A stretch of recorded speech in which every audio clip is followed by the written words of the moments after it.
We come to you with episode 197 of the Kirby on Sports podcast. The scenery has changed a little bit. It's going to be short and sweet, ladies and gentlemen, as we bring you the wrap up of Christmas Day, Christmas Eve, and all the festivities that came along with the NFL. Plus, we preview some of the next week's matchups and wrapping things all up with the Kirby on Sports Pick'em. It's going to be short and sweet, but still a great time on episode 197 of the Kirby on Sports podcast.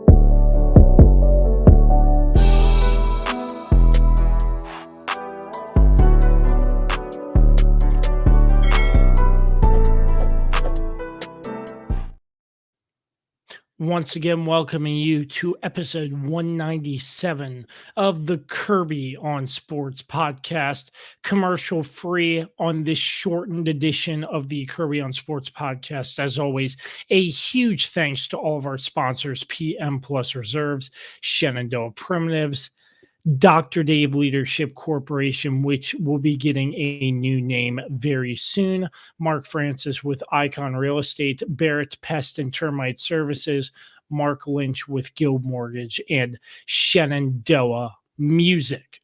We are not wasting any more time bringing in the first member of our team, the weapon, Dan Dembski. Dan, happy holidays. I hope the weekend went well for you, sir. Thanks, man. Same to you. Yeah, it went by fast, but it was a lot of good fun, a lot of good time with the family, and eating a lot of sugar as well. So definitely, this coming up week is going to be the chill time to sort of get back into the swing of the normal daily week. I just lost my train of thought, but weekly week, I should say. But yeah, absolutely. And again, we bring back Carlos the Swiss Army Knife Martinez, my friend. Happy holidays. I hope your weekend went well for you as well. Oh yes, gentlemen, it went very well. I'm speaking in a very quiet voice because I'm a prisoner of war right now, and I'm in a bunker hiding from somebody, because that's what it sounds like you're doing. Where's the energy, bro? Damn. Well, you know my situation. I told you already, so that's well, I'm sorry. That still doesn't excuse not bringing at least a little spunk to the intro. Like, come on. Like, my goodness, that was the lame.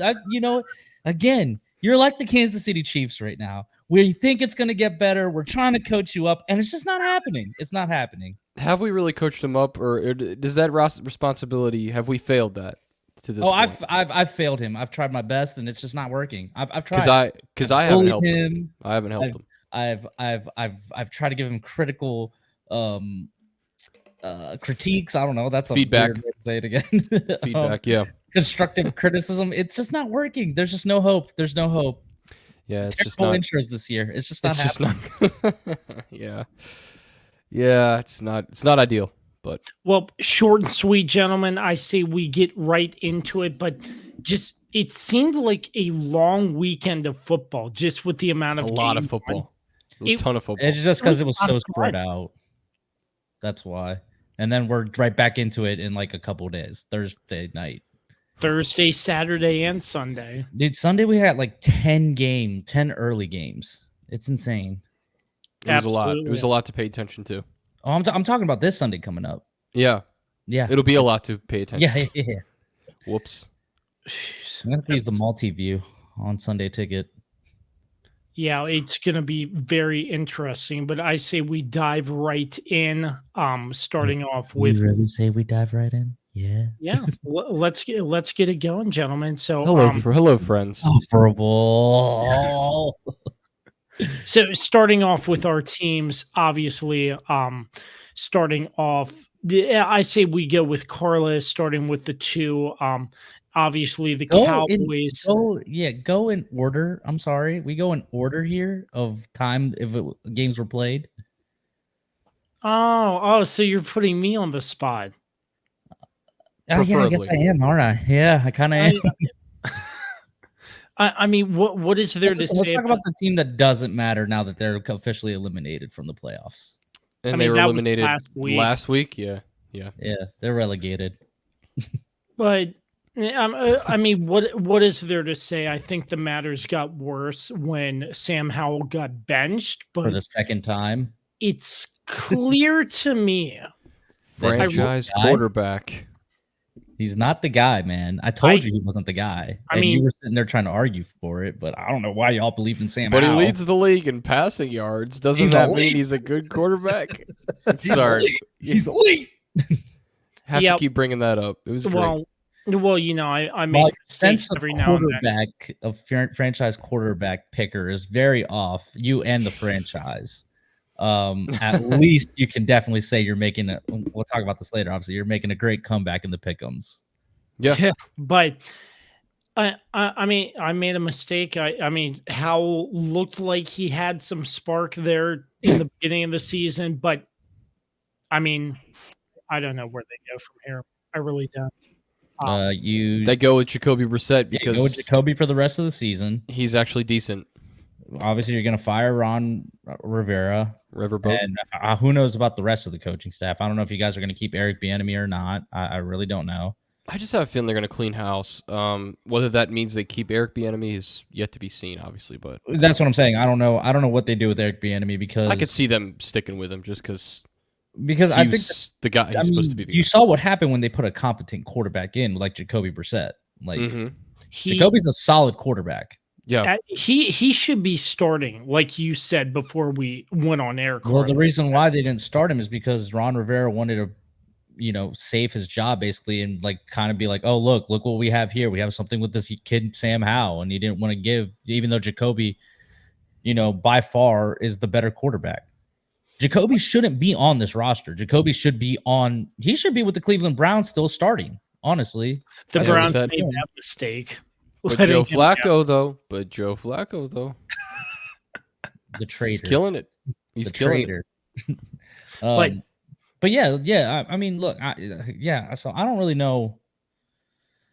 I don't know what Washington does here. Luckily, it looks like you're going to get a pretty decent draft pick. So I don't know what you do with it. I don't know if you guys draft a quarterback. I don't know. It just all depends on what direction you guys are going with the coaching and all that stuff. I just don't think Sam Howell's the guy. I never thought Sam Howell's the guy. You guys hyped yourself up after one game when he blew out the Cowboys in a game that didn't matter. And then, I always preface this. I'm not saying you, Kirby, because you're not usually the delusional Washington fan, but I, talked to some Washington fans who were like, all Sam Howell has to be is a mid-tier quarterback and we win this division. We're going to sneak up on the Cowboys and the Eagles don't know what's coming. And it's just like, guys, we've seen this film before. Like, the Commanders just, they're a poverty franchise. Luckily, they're finally got rid of the stank of Dan Snyder, but you still got to deal, with some of the after effects. And the residuals are still there. Yeah, that's not, the big thing. Again, the Commanders fans, once again, preferencing this, not you, Kirby, but so the fan base has, we're delusional in thinking that this was going to change immediately. It's going to take some time before the Commanders are, going to be a competent franchise because there's so much damage that this new ownership has to undo, in terms of the structure of the team, and everything. And obviously all the old regime and there's just so much that they have to undo. But luckily you guys have an owner who's willing to throw money at this and try to fix this because, he wants to make an impression and wants to bring being, wants to bring that pride back to this fan base that has been gone for years now. Well said, Carlos. And I really don't think there's much to add on to this game except what we've all been saying these past couple of weeks. It's pretty much the same issues. And obviously, they had a valiant comeback that fell up just short, but they dug themselves in a deep hole that eventually. As they often have, by the way. That's true too. And they But then unfortunately they bring in Jacoby and he gets them out. Like, and again, we have two sample sizes last week too. As soon as he came in, what happened? You guys scored. Jacoby is just a better quarterback. I would just go with Jacoby Brissett unless it's like, hey, like we're really just going for draft position at this point. We don't care. Let's start Sam Howell. Yeah, that's an interesting possibility. But the coaching staff's not going to admit to that. Yeah, I mean the coaching staff is gone anyways. Why do they? Oh, of course. I'm just saying in general. I mean, you're not going to go out there and say we're tanking, because then that involves the NFL investigating, blah blah blah, and then what do you know? The Commanders have another NFL investigation on their doorstep. Yeah, just what they need, another one of those. Yeah, so it's bad. So the also, Commanders for the Jets. I mean, they also confirmed that. Well, there's a report out there. It's not officially confirmed by the team, but the report is they're bringing back Robert Saleh and I don't remember the general manager's name, but they're getting another year. It seems. I agree with that decision, to be honest. Because why? Why do you agree with that decision? I don't. I think he should be gone. What has Robert Saleh done in the past few years that actually warrants this? Well, I think coming from the Jets owner, I think they were trying to build around Aaron Rodgers, which did not happen, obviously. I think the owners giving them one more year to prove, hey, they're going to build a winning team with Aaron Rodgers, which I don't think is going to happen. And then they probably get cut next year. But I think that's the reasoning behind I think the problem is they're putting all their eggs in a 40-plus-year-old who just recently tore his Achilles tendon quarterback. It's a very hard injury to come back from. And granted, sure, the progress he has made has been incredible, yes, but at the same time, according to his own account, yeah. I mean, no, I'm just kidding. It is. It's pretty incredible how quickly he's already back on the field, practicing at least. Obviously he's not doing everything, right? But but granted, he did do a a different kind of surgery than what most other people do. And he's tried different methods that seem to have worked for him. But again, he's going to be like 41, 42 next year. Like, it's not like his last year in Green Bay was his best. Like, he wasn't playing at an MVP level. And then you guys are, expecting him to, I don't know. I just feel like they're making a mistake letting this guy hold this franchise hostage, basically. Kind of like he did with the Packers for a couple But this years one's there. different. Like this one's different because they're legitimately caving into him completely. They're bringing Allen Lazard and Randall Cobb for no reason. These guys don't contribute anything to this team. Bring in Tim Boyle. Yeah, you bring Tim Boyle just because he's Aaron Rodgers' friend and he wants his friends on the team. You bring in Nathaniel Hackett because he was his offensive coordinator and he's just proven he's still bad. He's only successful when he has Aaron Rodgers playing at an MVP level. So yeah, it's just, I don't know. The Jets I don't think are going to be good. I think they're making a big mistake here by letting Aaron Rodgers dictate what they do. Yeah, I agree with that completely. I have nothing to add to that. So moving on, the Commanders fall to the Jets. Moving on. It was a close matchup, Carlos, but the Cowboys falling to the Miami Dolphins. The Dolphins on their end, I saw a couple injuries on their front. Dallas, I mean, it was a close game, but in the end, it just looked like a couple more bigger plays by Miami, and Dallas's offense, just in my mind, it really wasn't. It really wasn't a couple bigger plays by Miami because all in all, Miami only scored one touchdown. They they all their points came from field goals, and that's, I think, the most frustrating part about this game is that Dallas's defense stepped up big in this game, and we're actually really doing a great job of containing this Miami explosive offense. They did a great job of really limiting Tyreek Hill. Obviously, Jalen Waddle got hurt, so that sucks, and it looks like he's going to be out for the rest of the regular season. He'll probably be back for the playoffs. But yeah, for Dallas, it was just that first drive, getting down to the one and fumbling it and losing that. I mean, that was that ultimately ended up costing us the game. I mean, they scored there and the game plays out the way it played out. I mean, Dallas is winning 27, to 22 or whatever. It's literally, and we shouldn't have even been in that position. Tony Pollard should have put it in the play before. Had he just kept going wide and going towards the pylon, or the pylon, instead of trying to truck somebody, which is not his game. He's not a power back. I don't understand why he did that. But yeah, man, the offense also kind of sputtered in the middle of the game, until that last drive where it was a masterclass performance by Dak Prescott and what should have been his MVP moment.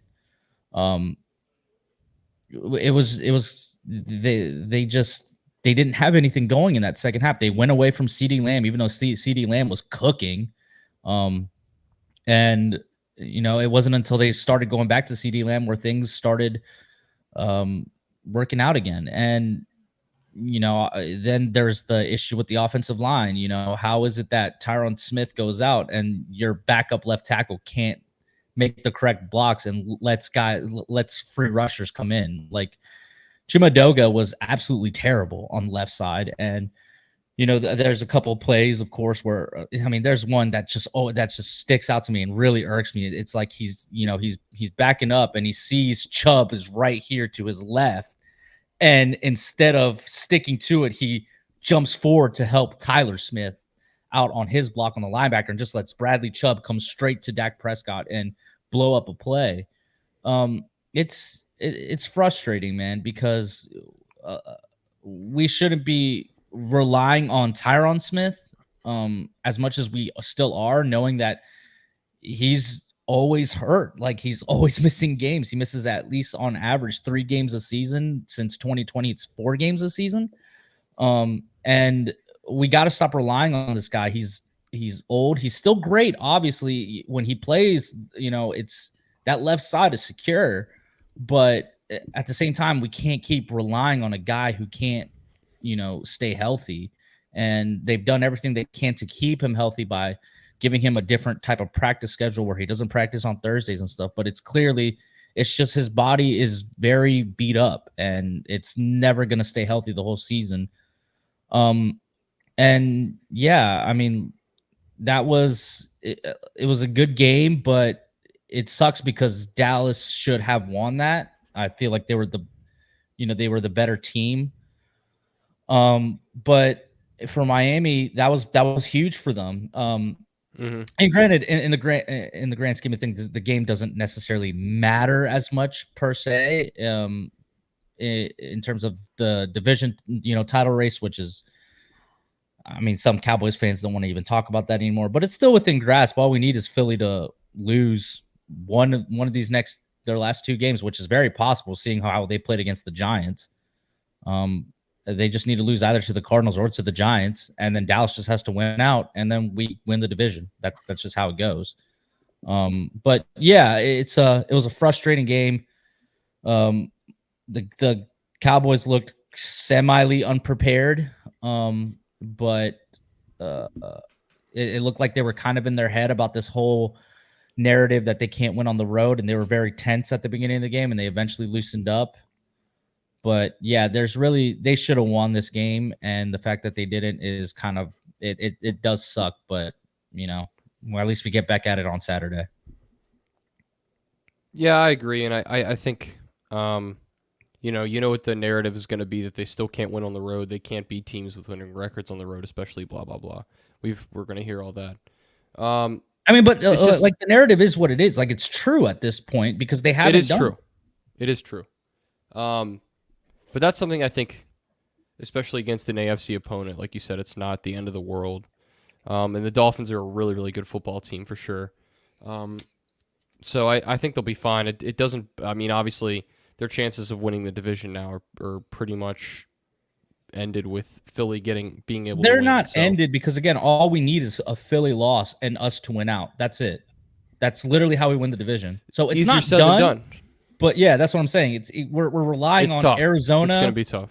Who I actually think might pull off the upset, and New York, who also played. Once they put in Tyrod Taylor, like they were a very competent team. Yeah, I know Kirby was probably smiling from ear to ear when he saw. He was having a ball, time of his life. Yeah, he was just losing his mind. I bet as soon as he saw Tyrod, he was like, "Yeah, Tyrod, Virginia Tech." I'm surprised we didn't get a message in the group chat. Yeah, I'm surprised we didn't either. No, I was. Granted, it was Christmas Day, so I understand completely. Yeah. I was surprised the Giants benched him because all the hype Tommy DeVito was getting. But it was just ridiculous from the start. It was just ridiculous from the start. It's because he plays for New York. No other team gets that sort of. I mean, it's that media market. They're just going to be obsessed with it. So it's funny. The whole thing was stupid. Tab too. The whole thing was stupid. I like how we totally jumped to the Giants-Eagles game. But yeah, I'm just saying. I saw that interview and Aaron Judge paid his tab and he was like, "Whoa, that's crazy." Yeah. Well, these things happen, but yeah, I think Dallas will be fine. I think the big concern moving forward, obviously, is when the postseason does come around. If they are a wild card, they will have to travel for the first round of the playoffs. The first round we're playing Tampa. Probably we can beat Tampa. I'm not worried about Tampa. It's the second round where, depending on how the cards play, okay, where are we going? Are we going to San Francisco or are we going to? I don't know. It depends who gets the second seed. Do we beat Detroit and give Philly the second seed, or do we lose to Detroit and let Detroit have the second seed? So then we go to Detroit, or just depending on how the rest of the playoff, like does a lower seed, which who knows, beat another higher seed and they go to San Francisco, and then we have to go to either Detroit or Philly. Obviously going to Detroit would be a lot better because it's a dome, it's turf, and this team clearly just statistically plays a lot better on turf and in a dome. It's that's just who they are. They struggle on grass, although it's a weird narrative, but they do. But yeah, they're gonna have to learn how to win on the road. And this was really, these last two games against Buffalo and Miami were the last two opportunities to really gain momentum on changing that narrative that we can't win on the road against good teams, because you got blown out by San Francisco. You can throw the Arizona game out because they played atrocious, and then that was like right after the Diggs injury, and they didn't have, like, they were missing like 3 of their starting 5 offensive linemen, so you can kind of throw that game out. But then you lose to Philly, even though that game was closer and they were clearly brutal fashion out there, but you still lost. You didn't get the job done, and you were right there. Like, it's not like you didn't have an opportunity to win the game. The Eagles gave you the opportunity, and they didn't take it. Then you lose to Buffalo and Miami. You've lost to all the good teams on the road, and this was your last chance to do it, because come on, the Commanders on the road, like that's cool. Congratulations. You beat the Commanders, who are going to have a top 10 pick. Like, it's not a big deal. And who's to say that they do it? I mean, we saw what happened last year. Washington blew them out, and granted, I always say, that game didn't matter. That's why they didn't try as hard. They were probably saving themselves for the playoffs because they knew they were going to Tampa. I mean, who knows? But yeah, this was a tough one to swallow for sure. Not as heartbreaking as the San Francisco loss was, but this one was brutal. Absolutely, Carlos. Well said. But before we continue, just want to shout out Don't Sleep Energy, the official energy drink of the Kirby on Sports podcast. Make sure you check them out and use promo code KOS podcast for 12% off your order every single time. Moving on to Christmas Day, the Chiefs and the Raiders. And Carlos, I know you probably have a lot to say about this game, but the Las Vegas Raiders with the upset on the Kansas City Chiefs. I'm going to give you a bold prediction here. Antonio Pierce gets that interim tag removed because he just what a seems bold like prediction you're That's making. not really that bold. Because not every other analyst in America is making that prediction. Yeah, you're really putting yourself out there, Kirby. He's ahead of the You're really game. sticking your neck out there. This is a bold prediction, boys. Write this down. Take this to the I bank. want Cash him to this Where are check. the Where are the flames? The flaming hot take. I want him to take that job. Well, you can want it. Doesn't mean he's going to get it. I mean, honestly, Yeah. why does he deserve it? It's not like the Raiders are, sure, they're winning. Congratulations. Their defense is looking great. And I think he fits. Someone's very salty. well. Just kidding. But they didn't score an offensive touchdown.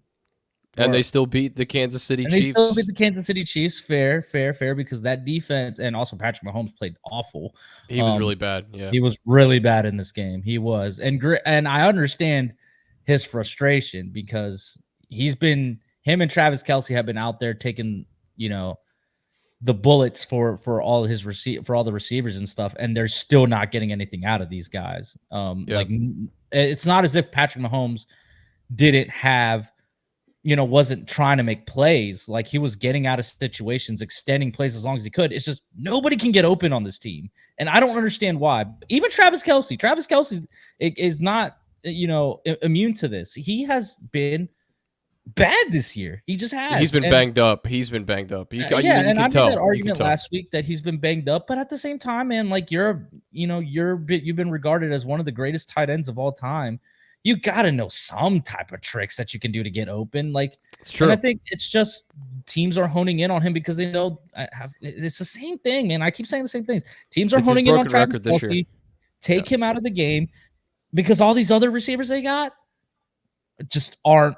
They're just not good enough. They're not going to do anything. And it baffles my mind every time, like these past few weeks and these past 6 weeks in general, that this is pretty much, aside from Juju Smith-Schuster not being here anymore, is the same receiving core that they just won a Super Bowl with. What went wrong? What happened? Like, Matt Nagy. But like, how can you completely blame Matt Nagy? Granted, You can't completely blame him, but it's part of it. The problem is Andy Reid is the play caller. Yeah. So it's like, what's going on? And you see the Chiefs have the most success when they go in a hurry up, but for some reason, Andy Reid refuses to let them go in a hurry up. And he's just thinking constantly about, okay, what's the next play? How am I going to set up the next play to set up the next play? And it's just, hey, like we're 2 weeks away from the playoffs, which is crazy to think about. That the season has flown by. Time flies this year, because last season I remember it has flown. Like last year, I was like, dude, I'm ready for this regular season's too long. I'm over it. No, this year it has flown by. Like, I can't believe we're already at week 17. That's insane to me. It's just like, at this point, the Chiefs are who they are. I don't think there's any way to really get this better unless they finally pull the trigger and bring somebody in, a T.Y. Hilton, a Jarvis Landry. They got to do something. They can't keep doing this because it's because too late in the season now. Working. Yeah. And finally, Patrick Mahomes is starting to break. He's starting to get frustrated. We saw Travis Kelce's reaction throwing his helmet, and then Andy Reid having to talk to him and bump him, to get him, to get his head on straight. I don't know, man. It's just a down year. I mean, chances of the 1 seed are bye-bye. Those are gone. I mean, especially with how great the Ravens look, who we're going to talk about in a second. Those are gone. So Patrick Mahomes is going to have to go on the road. He might not even have to go on the road. They might lose in the first round because guess if the playoffs started right now, guess who they're playing? The Buffalo Bills. Who's on a hot streak right now? Who's playing better right now? Buffalo or Kansas City? They both have the same record, 9-6. It's Buffalo, yeah. It's Buffalo recently, yeah. What tells you that Kansas City is going to beat Buffalo? Nothing. Right now, nothing. Yeah. So right now, nothing. yeah, to me, it's just frustrating, man, because the defense has been so great. They played so great in this game, aside from the last drive but they shouldn't have even been in that position to have to make that stop. But it's just frustrating because like I've been saying, this is the best defense Kansas City has ever had in the Patrick Mahomes era. And if they could just get something out of the offense, like they'd be solid, but they can't get anything out of these guys. And I really don't know how you fix it. We had this discussion. I think it was this past podcast or maybe 2 weeks ago. We had this discussion. They got to do something because these guys just aren't enough. And I don't know what you do. Do you sign a free agent? They could have signed a bigger name free agent, wide receiver, but they decided to spend all that money on Juwan Taylor on the right side, who has been terrible. Yeah. It's a mess over there in Kansas City right now. They'll eventually figure it out. Hopefully, I mean, they're going to have to hit on some draft classes here in the future because they don't really have a lot of cap space to make a lot of moves, and they're going to have to make a lot of cap decisions here on the defensive side. So it's just frustrating, man. They a wasted year, and yeah, brutal. Well, I think too is so often when the Chiefs needed a spark, they would dig into their bag of tricks, and what we've seen this year is the trick plays just haven't worked. I mean, the prime example on Christmas Day is they try that little reverse play to Patrick Mahomes, and it ends up as a fumble and a touchdown. Mm-hmm. Those are the kind of plays they used to hit on, and they would have one or two a game where they were just highlight reel plays, and you would just say, how in the world did the Chiefs pull this off? But it's just been weird. It's been ominous because you just keep waiting for them to turn the corner. And you heard Tony Romo allude to that several times throughout the broadcast. Man, he was on a talking, just nonstop mood on Christmas Day. I was like, this guy, it's just, man, take a breath. Anyway,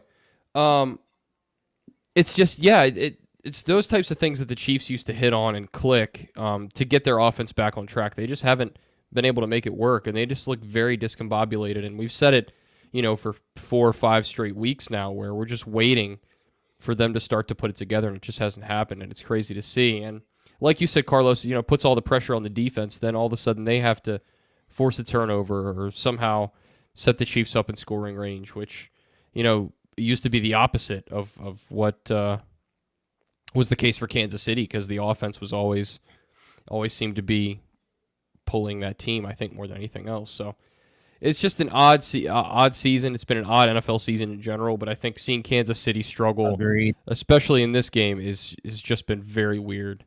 And considering that they just played them not a few weeks ago and completely blew them out, and then in this game you're at home on Christmas and you lay, it's a dud. I don't know. This has just been spiraling just out of control more and more and more, and I just hate that these guys just won't say what it is. Like, the guys aren't stepping up. Like, call them out, please. Like, I'm tired of this. We believe in everybody. Like, no, let's stop coddling people. And that's the biggest thing about losing Eric Bieniemy is that a lot of players didn't get along with Bieniemy, but they respected him because he was the type of coach that was going to get the best out of you no matter what. You may not like him, but he's going to get the best out of you one way or another. And they don't have that. Nagy is not that guy. And Andy Reid is not that guy who's going to, just embarrass you for not making a play. And I think that is the problem, is nobody is holding these guys accountable. And it's just a lot of, being, buddy, which is fine. Be friends. Like, that's fine. Support each other. Yes. But call out a guy when he's not doing his job, and it's okay to do that. Like, let's stop, walking on eggshells here and trying to coddle everybody. Like, sometimes some guys just need to be, yelled at and, embarrassed to make them want to be better. It's the NFL. It's like if you're not going to do it, someone can take your place. You know, that's Exactly. that's The just NFL, how it it's is. not for long, especially if you're not producing. Not for long. Perfect segue. Yep. Yeah, I agree. I think you all touched on it pretty well. So far, Mr. Bold Prediction over here. Mr. yes, Bold sir. Prediction. So far we touched on the Commanders' loss to the Jets 30-28. The Cowboys loss rather over the Dolphins 22-20, and the Chiefs loss over the Raiders 20-14. And last but not least, Christmas night, a statement game. The Baltimore Ravens over the San Francisco 49ers. I was impressed, Dan, but yeah, I'll let you start it off. This 33-19 win. The Ravens looked like the better team. Dan, say it with me. Say it with me. All right. MVP. P. MVP. P. MVP.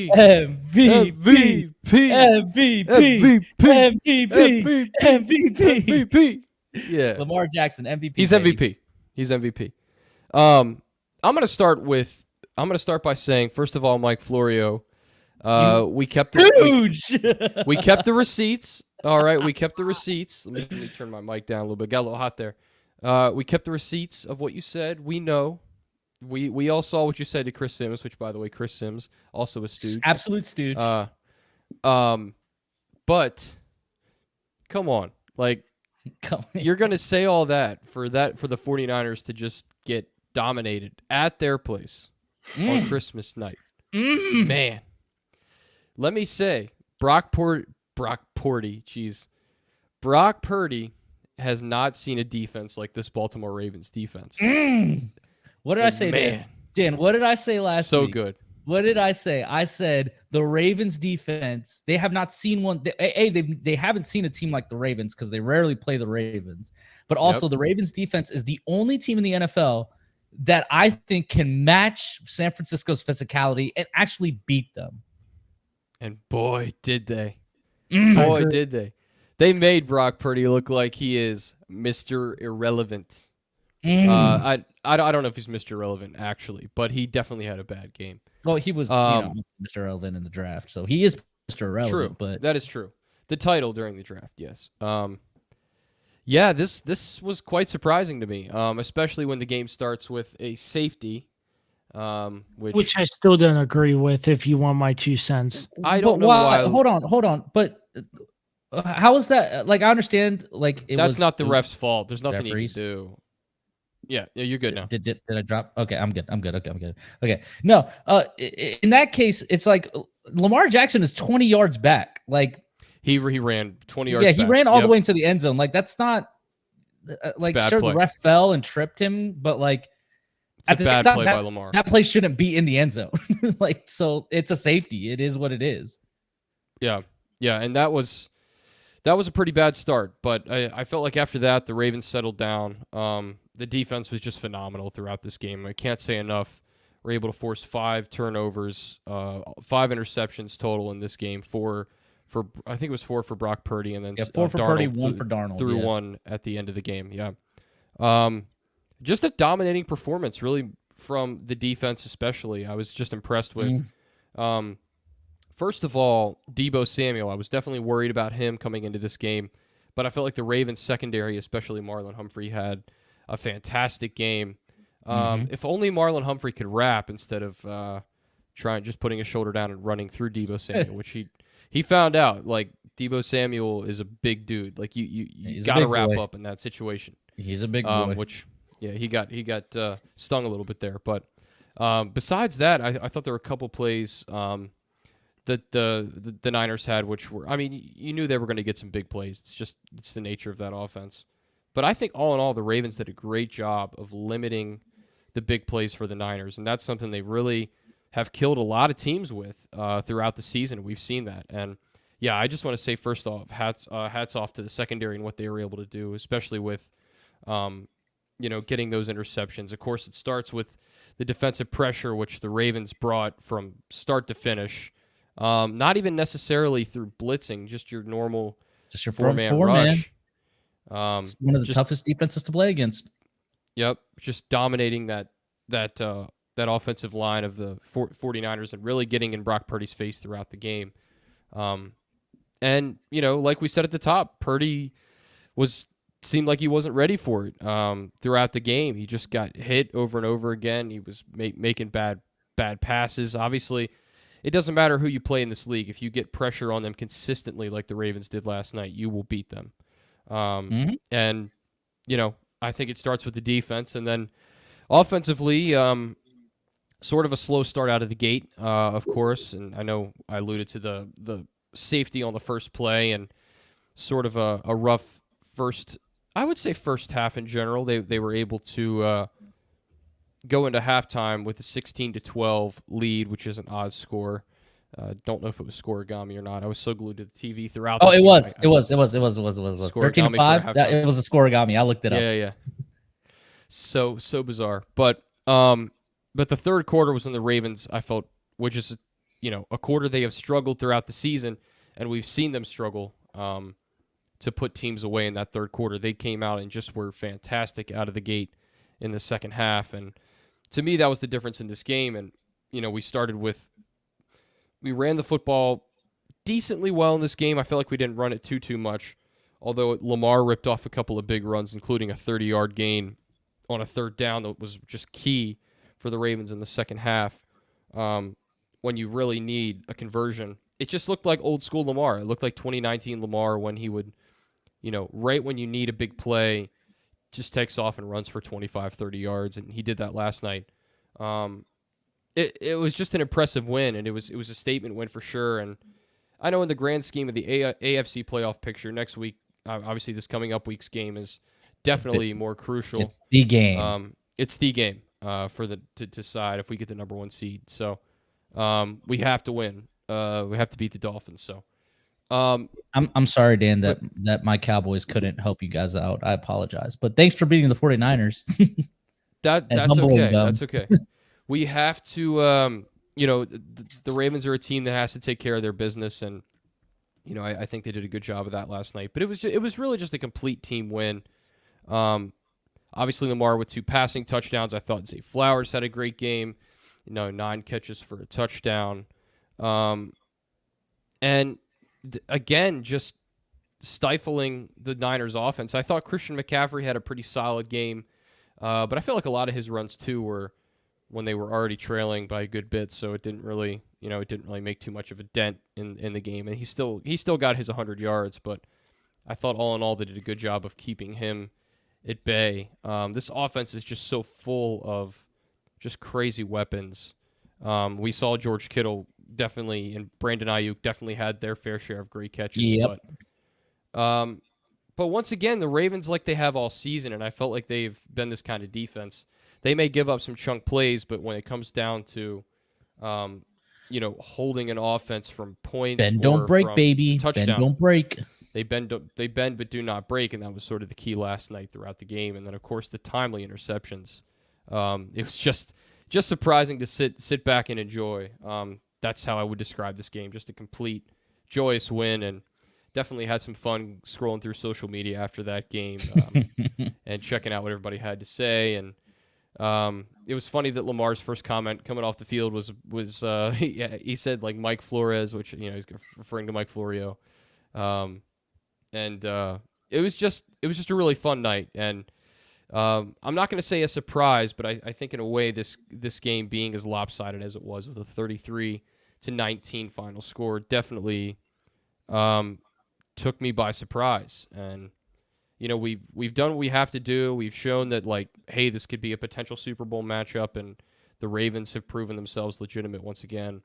Now Sunday that's going to be a huge indicator. Like, are they the number one seed? Are they not? How will they fare against a team they could see in the postseason, legitimately? So it's gonna be a fun ride, and Lamar is definitely MVP. I think without him, this Ravens team would just be a middle of the road team. I would say quite. We saw what they looked like last year without him. They're like you said, they're middle of the road. They would be the Pittsburgh Steelers. I mean, a great defense. I think the Ravens' defense is better, obviously, but with an below average to average quarterback play, which is what they would get with Tyler Huntley. Oh yeah, and I think they'd be 500, maybe a little better, but without Lamar, that's about it. Like they would not be in this position to be the number 1 seed, to be with a position to again get the number 1 seed 4 years after they did and they ended up obviously we know that divisional round game. I don't like to talk about it, but lost to the Titans, which was a very, very tough thing. But the Titans were the hot team going into the playoffs, and Carlos, you mentioned not really a hot team going into the playoffs this year, like in terms of like you got not yet, right. Not yet. If Buffalo wins out, they're probably the team that. Oh no, yeah, you know what? That's a good one. If Buffalo wins out, which is that could be scary. That could be a scary matchup, but I still think the Ravens can beat them. I think so too. And I think unlike previous years where they have leaned so much on the run, I think this team is just it's a good mix of pass and run on offense, and of course Lamar Jackson, when you need a big play, he can pull off a Houdini move, and as Dua Lipa would say, and just wow you and make that special play, and the defense is just going to continue to do what they do. And I think that was my most impressive takeaway last night, was just that the defense was just so solid. And I thought they would have a good game, but I didn't know it was going to be quite that good, where they got to Purdy and were able to pick him off 4 times. And obviously sucked to see him get shaken up there at the end and have to get taken out with a stinger, which they never really clarified what it was. It looked well, like he had it, I think he just got, because he had it last week against Arizona. Yeah. So I don't think Brock was actually fully healthy coming into this game. And I think that they just re-aggravated the injury. But I'll say this about the Ravens. We've known that they've been good. And honestly, I wasn't expecting this either, them to completely demolish the 49ers, just because that's what the 49ers do. On top of that, it's in San Francisco. I obviously thought the Ravens would win, but I thought it was going to be way more competitive just because of how good both teams are. And I think this was just huge for the Ravens because, like you said, this could be a potential Super Bowl matchup. So now you have this, this competitive edge in your psyche that, hey, we already played this team. We went to their house. We went into their kitchen. We made a sandwich. We sat on their couch. We watched TV. We made ourselves right at home here in their home. But I think this is huge because we've seen them play against the quote unquote contenders so far. When they played it up against, earlier in the season, they played Seattle when Seattle was looking pretty decent. And they blew them out. They went up against Detroit, blew them out. But the difference being those games were at home. And we know Baltimore at home is a different animal. We've also that stadium is just fantastic. Love that place. Love M&T. But for them to then go on the road against San Francisco, the best team in the NFC, and who people were regarding as the best team in the NFL, again, Mike Florio is saying they're going to go up there and get, the bleep kicked out of them. Going up there. Bulletin board material. Yep. And for them to come back or to go there and do what they did, that's huge. And that's why I'm like, the Ravens are the favorites for the Super Bowl. Like, what team is going to beat them? I don't see an AFC team beating them unless, again, they could get upset by maybe Buffalo. I think that's the only team that really poses a challenge just because of Josh Allen. But agreed. Again, Mahomes isn't playing great. We'll see how they look against Miami, but it's at home in Baltimore. So I expect Baltimore to have the advantage in this game for sure. And should they meet in the playoffs, it would be, depending on what happens in this game, I imagine it'll be in Baltimore. That's probably what's going to happen. It'll be in Baltimore again. Most likely. So I don't know.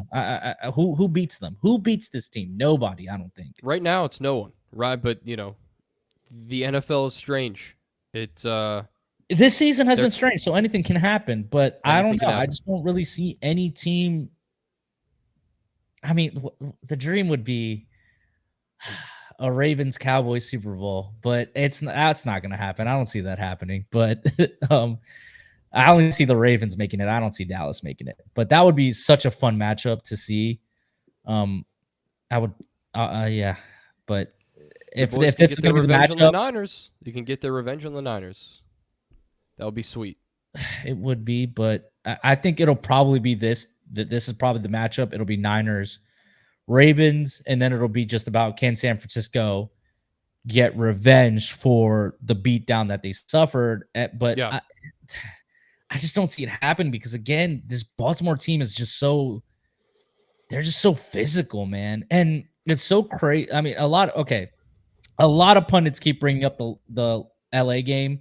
We were there in person. We understand. The weather was terrible. So, like, it was really hard for them to get anything going.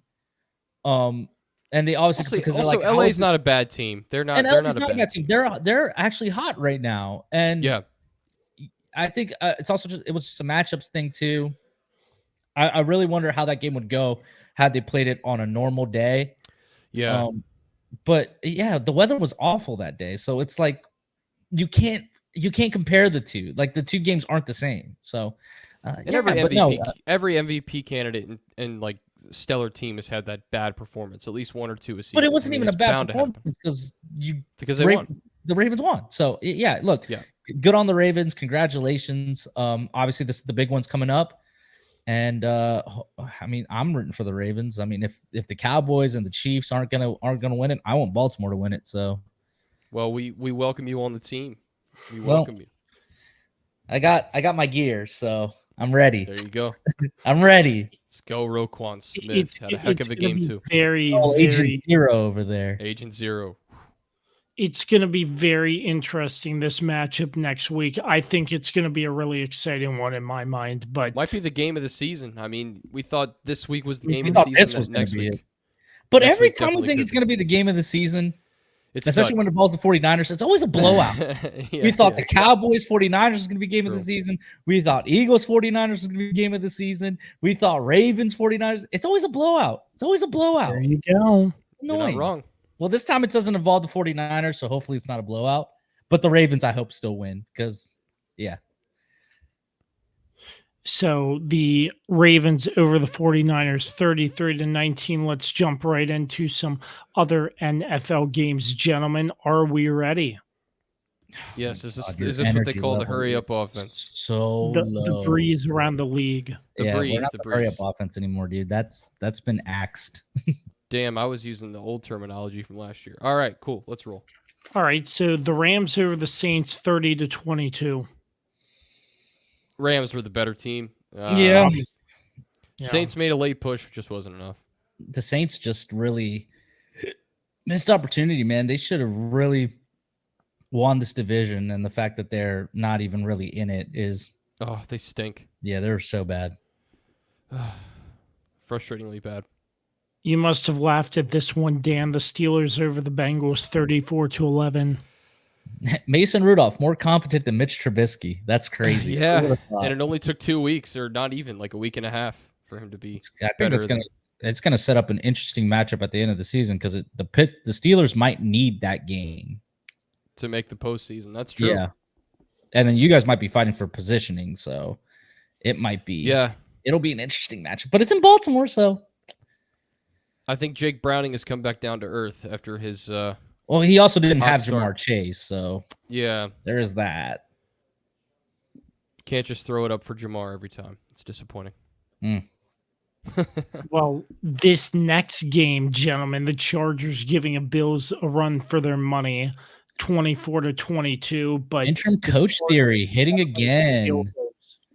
Interim coach theory hits again. It keeps repeating itself. Yeah, it's like it's just teams just get reinvigorated whenever there's a change. This is why if your team is struggling and has been struggling for a while and just it's clear it's not working out, just pull the trigger. It'll help. Commanders should try this. They should have done this. I don't understand why they're still sticking with Ron Rivera. Like it's clear this isn't going to continue on after this. Just do it. Just pull the trigger. Just at least get some momentum coming out of the season. Granted, it was still a loss for the Chargers, But I guarantee this will go a long way in helping their psyche and for whoever the next guy is. Yeah, and I thought Easton Stick played well. Yeah, the Bills didn't seem too worried about this game at all, even though, this. I mean, would you this be really could have playing hurt a team them. that just got waxed by the Raiders? No, but it almost came back to bite them. If Almost. obviously, almost doesn't right. count. Doesn't count in the NFL. So Hey, a win is a win, and yeah, right good now on the Bills for taking care. I of mean, it. it looks like the Bills are safe. It looks like no matter what, they're going to be in the playoffs. Yeah, Surprisingly, we were all writing them off a few weeks ago. September champs, September baby. champs, baby, back to back. That's right. Here we go. The Browns over the Texans. And Carlos, do you miss Amari Cooper? I do miss. I'm still upset about that trade just because we traded him for nothing, a 5th round draft pick. And which it made no sense trading him away. But listen, I'm very happy with CD Lamb. I think CD is one of the top receivers in the league. And they kind of needed Amari to go in order for him to ascend to where we believed CD Lamb was going to be. But yeah, obviously, like, do I wish Amari Cooper was still on the Cowboys? Of course. He's spectacular. He's so solid. Like, no matter what, he makes a play, and he's been doing great in Cleveland, and it makes me happy to see that, honestly. Wish him nothing but the best. Joe Flacco has once again proven his eliteness. Let's go. And his 3 touchdowns, dude. but What if 2 he goes? interceptions? You're not going to be saying that if he goes into Baltimore and knocks you guys out. Oh, hell no! I'll hate his guts, of course.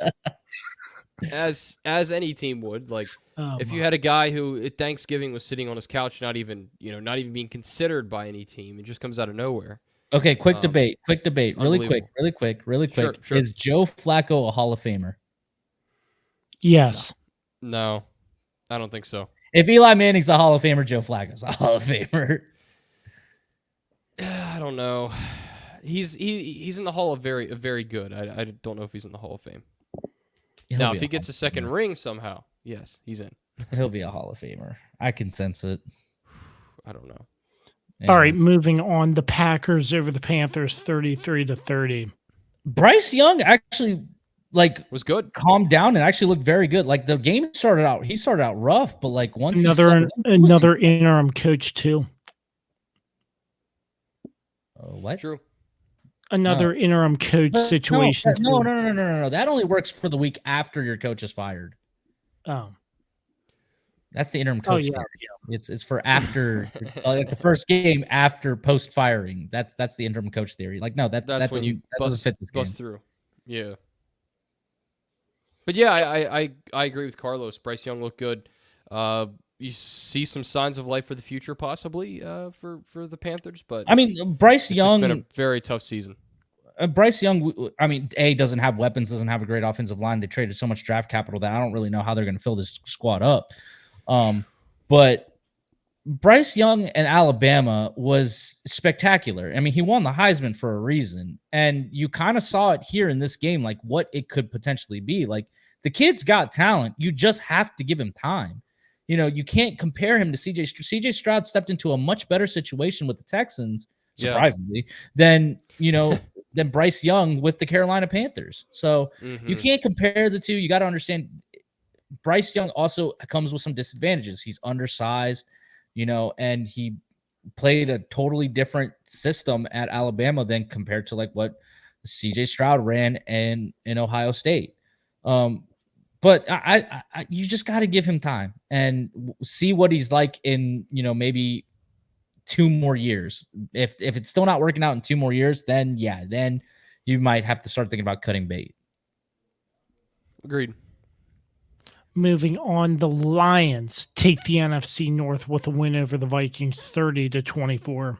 Fun game. It was a fun game. Very fun.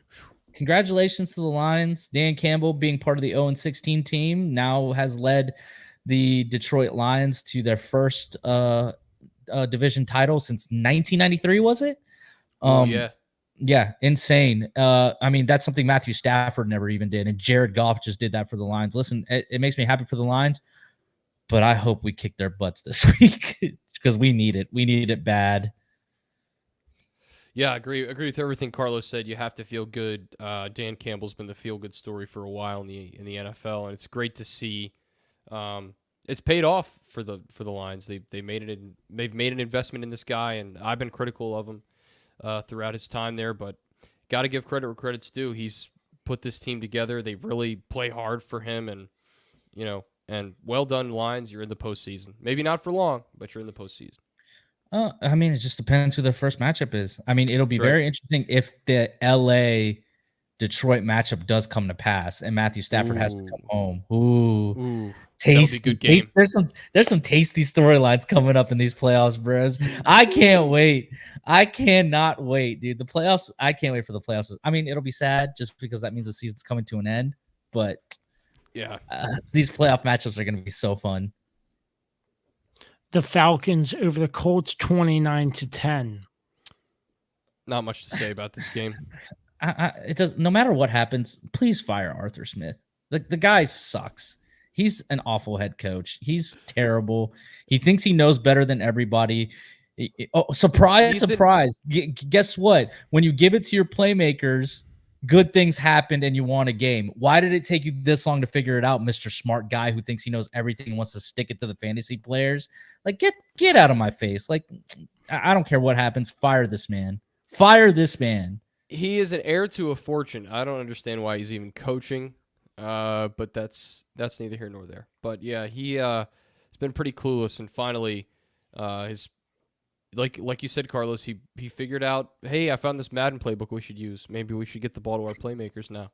I found a simple concept. It's called give your best players the ball and they'll make things happen. Yeah, and for the Colts, this was an important game for them to try to, continue pressure in that division and to actually take the lead because every other team lost. That's right. So now they're still neck and neck. Yeah, had they won, they would have been in first place in the AFC South, which is insane.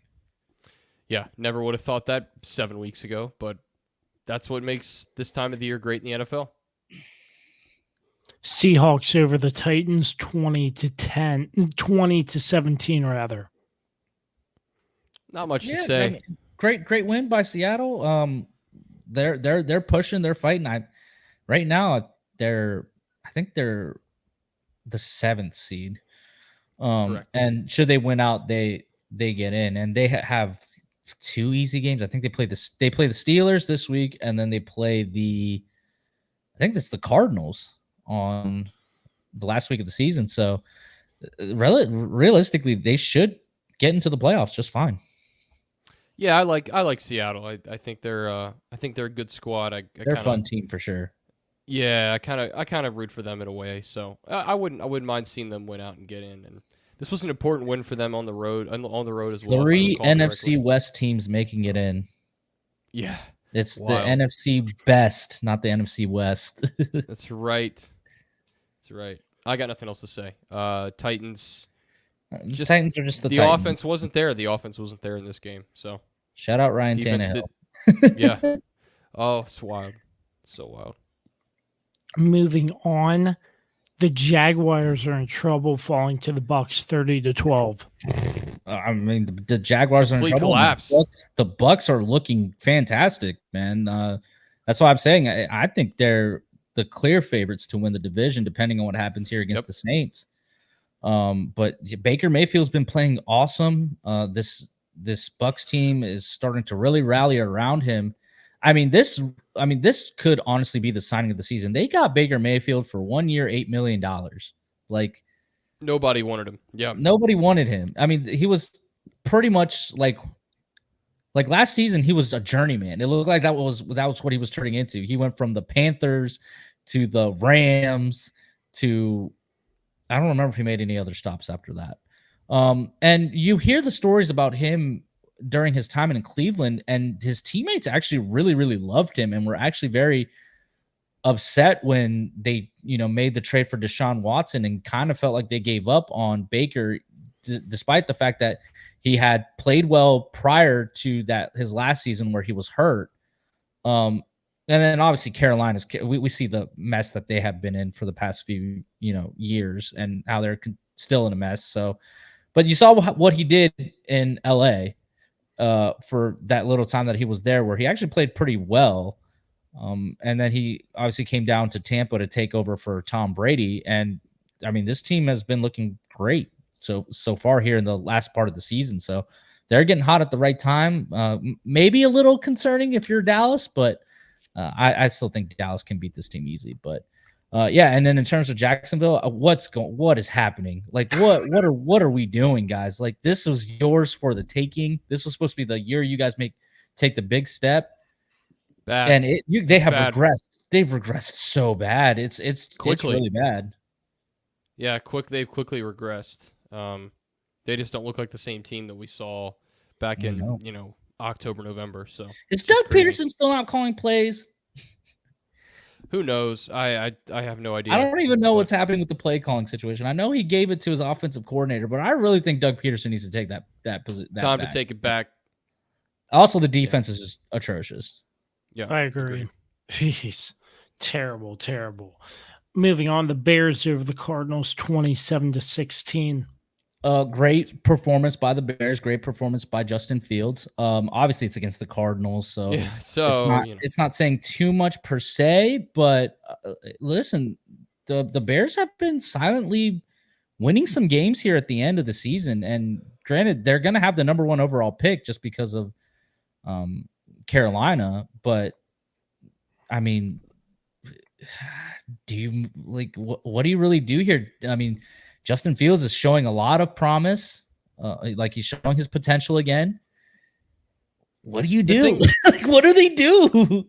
I mean, the thing with him, though, is it's like he comes in threes. He'll have 3 good games, and then he won't. He'll have 3 bad games or a couple of straight bad games. I mean, look, I'm a big Justin Fields believer. Like, I think Justin Fields is really good. I just think he just hasn't been given the greatest of situations. I mean, he's just, I don't know. I still think there's a lot of potential there that can be tapped into with Justin Fields, but it's just for Chicago. Like, what do? You have the number 1 pick. Like, do you go for Caleb Williams? Do you maybe trade that pick and get a lot more assets, move down a little bit, and maybe try, but not far enough to where you can't get, like, say, Marvin Harrison Jr. or something like that? Like, what do you do? What do you like? I don't know what you do. No idea. And the Cardinals are locked into that second pick, so yeah, they've been. Who knows what they do? Who knows what they're gonna do? They need a little bit of everything, I think, on their squad. So, do you stick with Kyler Murray? Do you not? I mean, this team definitely plays better with Kyler Murray in the lineup. Yeah, but Kyler Murray's not terrible, but I don't think he's elite. I think he's all right. He's average, but he's okay. But he's not. Yeah, that's what I'm saying. I don't think he's awful. I just don't think he's great. Yeah. I don't know. Moving on, the Patriots with an upset. I'm going to be completely honest. I didn't watch an iota 1 second of this game. After the Cowboys-Dolphins game, I was done. I wanted no more football. So I don't care. Who cares? It's the Patriots. Who gives a damn? And tell us the score. Yeah, then let's move on. 26-23. The Patriots won on a game-winning field goal that their kicker missed an extra point and a field goal previous. Okay, you gave us too much information. Move on. Against who? Against who? Oh, the Broncos. The Broncos. Oh, that's right. Yeah, I didn't watch that game either. I didn't watch it either. I did not care. That's what happens when you let Russ cook. All right, joke done. All right, and Christmas Day, the Eagles over the Giants 33-25. Goodbye, Tommy DeVito. Yeah, we touched on this a little bit already, but yeah, the Eagles kind of, I felt, got comfortable in this game, and the Giants tried to make a comeback, just not enough time. So, yeah, I think, and they were better, like Carlos said at the top, like they were better with Tyrod Taylor. Yeah, that's what I was about to say again. It just shows the DeVito craze was all that. It made no sense. Mass hysteria. Yeah. Okay, Kirby, like you're overdoing it. Also, you don't the Italian thing. I wasn't paying attention. You don't get to do that because you're not Italian. Yeah, that's offensive, Kirby. Yeah, it's cultural appropriation, my guy. Well, with that being said, I think it's time to move on to the Kirby on Sports PickEm. God, your freaking energy level is just atrocious. It's just so atrocious. I can't wait for you to be back in Studio K. Yes, I'm looking forward to that too. I cannot wait for you to be back in Studio K. Carlos, take it away. All right, ladies and gentlemen, we are back for the Week 17 pick'ems. The standings have not changed. As a matter of fact, Dan has built himself a little bit of a cushion here. So the standings continue with Dan being in first place, back in first place. I mean, he's been. Were we? Wait, I don't remember anymore. Who cares? Yeah, he's in first place. I couldn't remember if you took the lead last week. I think you did. By a game, yeah. Yeah. Anyways, the week before we were tied. Yeah. So Dan has gave himself a 2-game cushion. He now sits at 63 and 33. I am still in second place at 61 and 35. Dan, welcome to the 60 win club, baby. Let's go. And Kirby, who has silently been like creeping up on Dan and I, is at 56 and 40. He is within striking distance. He's within him picking the 49ers hurt him because he was 4 games out from me. Now put him back to 5 games by picking the 49ers, but it wasn't an awful pick. I haven't been able to make fun of Kirby really, just because like it looked very bleak for him because at one point he was 7 games out. And now he's still 5 games, but like it's not like he hasn't been. And he can pick up at least a game here. Yeah, like and he's got 1 pick different than us, so he can pick up a game here. But he's been making Kirby, like you've been making some very solid picks lately, and you're making this a lot more fun by you getting back into the race for sure. So with that being said, the 6 games we'll be picking this week are Cowboys Lions on Saturday night. Then we got the marquee game, which should be Sunday Night Football. I don't understand why they didn't flex this game, but I also kind of understand why they didn't flex this game because I like that it's at 1. Well, it's New Year's. Yeah. It's New Year's Eve, so a lot of people are going to be out during that time. So it makes sense actually why they didn't flex it. But this game was screaming Sunday Night Football. But anyways, Ravens, Dolphins, we will be doing that one. We'll also be doing Chiefs, Bengals. We'll do Saints, Buccaneers, Steelers, Seahawks, and Falcons, Bears. I will go first, as always. I will be taking the Cowboys because I'm contractually obligated over the Lions. I do think Dallas will win this game because they are at home, but I don't think this is going to be an easy win. I think Detroit will make it very tough. I will take the Ravens over the Dolphins. I think the Ravens also being at home gives them the advantage. And just the Ravens defense is fantastic. And I think they're going to really put the beat down on Miami and they're not going to necessarily stifle that offense because it's impossible to with how explosive they are. But I think they're going to win this semi-comfortably. I'm going to take the Chiefs over the Bengals because I'm contractually obligated. Obviously, there's not a lot to be hopeful for with the Chiefs right now, but it's not like the Bengals are playing that great. And I don't. Jamar Chase might be back for this game, but he might not. I know it was a 2-week timetable, so he might be back. He might not. I'm going to take Baker Mayfield and the Bucks over the Saints. I just think they're playing fantastic right now, and I don't trust Derek Carr. I'm going to take the Seahawks over the Steelers because screw the Steelers. And I'm going to take the Bears over the Falcons just because, I don't know, my heart wanted to take the Bears. With that being said, I will send it to our first place contender here, Dan. Thank you, Carlos. Appreciate that very much. I will start by also picking Dallas. This is sort of a must-win game for Dallas, and I think when it comes down to it, I think they'll take care of the Detroit Lions in this situation. I feel like since the Lions have already clinched a playoff spot, clinched the division, they don't have much to play for at this point. So well, they're playing for positioning now, so They got to win out for the second seed. True. Even with that said, I think Dallas takes care of business in this game. I'm going to take the Ravens over the visiting Dolphins, and that's because, number one, I'm contractually obligated, and also I think the Ravens right now are playing better football than the Dolphins. It's going to be a great game, and I feel like this game will come down to the end. But the Ravens will take care of business. They will get that number one seed more locked up or locked up altogether, and I will be a happy Ravens fan next week on the podcast if they win, and maybe be insufferable. I don't know.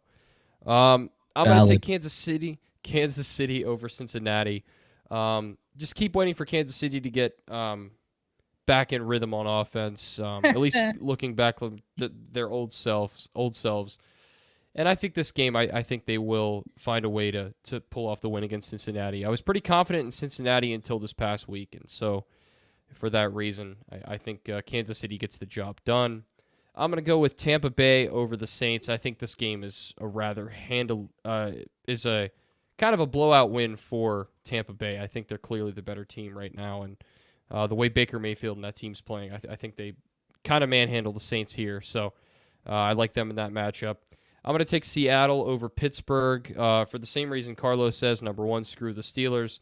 Number two, yeah, I just think Seattle right now is they're on the cusp of a playoff spot, and I feel like when it comes to those types of wins, I feel like Pete Carroll has been able to coach his team to victories throughout his years as the Seattle Seahawks head coach. So I think it's also in Seahawks Seattle too. So true, yeah, got it. Tough for the team to. The East Coast team to go west and win out there. So, and especially unless you're Baltimore, MVP. And then last but not least, I will take the Bears over the Falcons. No true confidence in this, but I'm kind of like, yeah, I just picked it. I really have no faith in the Falcons. I'll probably never pick them at a pick'ems in the future. So yeah, that's unless they get a new coach who's competent. Yeah, which doesn't seem like it's going to happen, but who knows? Well, apparently that just depends on how Arthur Smith finishes the season. Mm-hmm. So we'll see. But with that, I will throw it over to Josh Kirby. Gonna be nice today. Thank you very much, Dan. So I will be starting off by picking the Dallas Cowboys. Obviously, as you well know, Carlos, the Cowboys' home record is very, very good. We haven't lost since the 49ers playoff game 2 years ago. I think never lost. I think that's huge for Dallas, this being a home game. It's not going to be easy, but I'm picking the Dallas Cowboys. I will be picking the Baltimore Ravens. I think they have the slight edge over Miami. Miami with some injuries last week against Dallas, which I think may or may not play a factor, but I think Baltimore takes it. Well, my upset Waddle is going to definitely hurt. Yeah. Say that again. Say your last point again. You kind of cut out. Sorry. No. I was going to, before you said that, I was just going to say, and my upset pick of the week. Oh, okay. The Bengals over the Chiefs. That's fair. I could see it. That is it, like don't get me wrong. Like I could totally see it. The Chiefs are not playing well. So that's why I'm picking the Bengals. The Bengals, despite the Steelers beating them, I think they have the slight edge. And if I'm wrong, who cares? I'm wrong. Carlos can make fun of me more. I want to make fun of you for this one. This is not a bad pick. No, it's really not. The way Kansas City's been like that's the thing. Like your picks are solid, dude. Like I haven't been able to make fun of you for anything lately. It's been a minute. It's been like since November. I think that we've made fun of your picks since your 1-5 week. I really have not had much to make fun of you. Yeah. Well, moving on, I will take the Buccaneers over the Saints. Saints just don't have it, in my opinion. Baker Mayfield and the Bucs are looking good. You got the Seahawks. I will be taking the Seahawks as well over the Steelers. I think the Seahawks slightly better team. Mason Rudolph, maybe a flash in the pan game against the Bengals, but who knows? But I think the Seahawks are better. And I think the Bears are actually better than the Falcons in this scenario. Justin Fields has been playing well. I'm picking the Bears as well. So once again, that is the Week 17 Kirby on Sports Pick'em. So you pick with us. These 6 games will be posted on our social media, Kirby on Sports Podcast on Facebook. You pick with us, and the winner with the most amount correct gets a free large cheese pizza from Anthony's Pizza in Stevens City, Virginia. Thanks once again to Anthony's Pizza. By the way, the committee will be coming to a conclusion on their investigation next week on possible collusion with Kirby and his father. Yeah, thanks, Carlos. The committee will be coming down with the decision. Thank you very much. I appreciate We're that. also putting Florida State in the college football playoff while we're at it. So just so we're clear. Yeah. Reaching 2 decisions at once. 2 monumental decisions, I must say, because pizza. We're actually going to expand to the 12-team playoff immediately. There we go. God, I can't wait for that to happen. Yeah. Anyways, continue. Well, gentlemen, that about wraps it up. Short and sweet, but I appreciate you all as always. We still did an hour 20. We still did an hour 20. Do. This is short and sweet. I told you it wasn't going to go this way. It's never short and sweet, but we love it anyway. We made an effort to try. We didn't even make an effort. I told you guys it was going to happen. Well, gentlemen, for our sponsors, PM Plus Reserve, Shenandoah Primitives, Dr. Dave Leadership Corporation, soon to be changing its name, Mark Francis with Icon Real Estate, Barrett, Pest, and Termite Services, Mark Lynch with Guild Mortgage, Shenandoah Music, and the official energy drink of the Kirby on Sports podcast, Don't Sleep Energy. Use promo code KOS Podcast for 12% off your order every single time. The boys know my situation, why I have been so silent. So with that, Carlos Martinez, take the outro. I don't have an outro for you. Okay. Just get back to studio. Okay. ASAP. Okay. We can't have this. This is unacceptable. And we will catch you all next week.